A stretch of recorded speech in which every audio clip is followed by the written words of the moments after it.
ગુજરાતમાં ખ્યાતિ હોસ્પિટલ એકલી નથી આવી, ઘણી બધી હોસ્પિટલો જે છે ત્યાં બેફામ ધંધા ચાલે છે. ધંધો એટલે બોલું છું કે અહીંયા જીવ સાથે સોદા થઈ રહ્યા છે.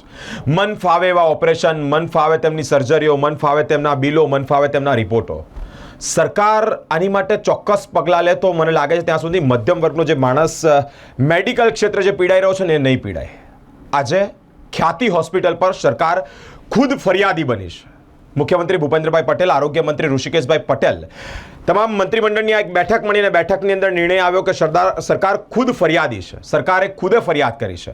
ઇવન લાયસન્સ પણ રદ થયું છે.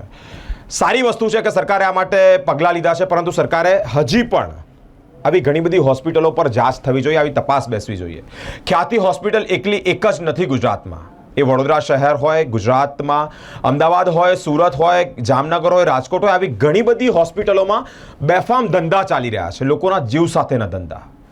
મિડલ ક્લાસ મરી રહ્યો છે, આરોગ્ય મોંઘું થઈ રહ્યું છે, અને એવામાં સરકારનું એક પગલું સારું લાગ્યું, સરાહનીય પગલું છે કે લાયસન્સ રદ કર્યું. પરંતુ આવી ઘણી બધી હોસ્પિટલો જ્યાં બેફામ વેપલા ચાલે છે, જીવ સાથે, લોકોના જીવ સાથે ચેડા ચાલે છે, ત્યાં પણ તપાસ ઊંડાણપૂર્વક થવી જોઈએ.